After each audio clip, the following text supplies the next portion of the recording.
انا مش عارف يا اخي الموال بتاعهم ده كل عيد يقول لك انت كبرت مالكش عاديه. يعني ايه كبرت مالكش عاديه يعني؟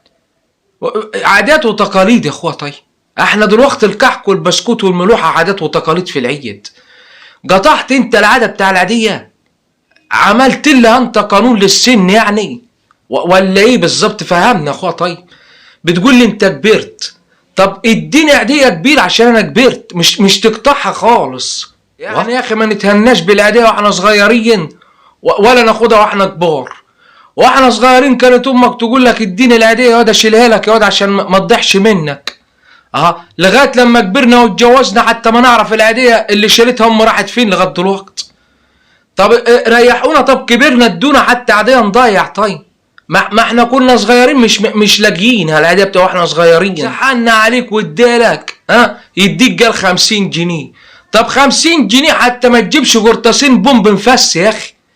يا اخي ده البومب اللي هو الابيض ده اللي احنا كنا زمان بنمسكه ونضرب البومبه تعمل لك فس كده ما تضربش. ما يجيبوش ال 50 جنيه الواقع. يجي خالك ولا عمك وخالتك وعمتك تقول لك قال كل سنه وانت طيب.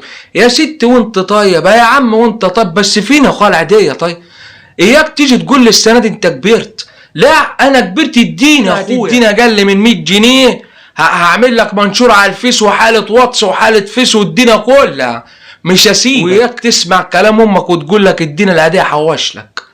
بص مش هتلاقيها. اسمع كلام امك في كل حاجه الا دي. قول لها لا يا ام بص يا امي الا العاديه.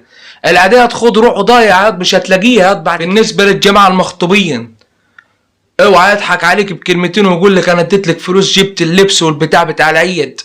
ده قصه وده قصه تاني. قولوا يا اخويا انت جبت لي اللبس بتاع العيد خير وبركه، ده انت كتر خيرك. فين العاديه يا اخويا؟ يجي العيد تاخد العاديه على طول.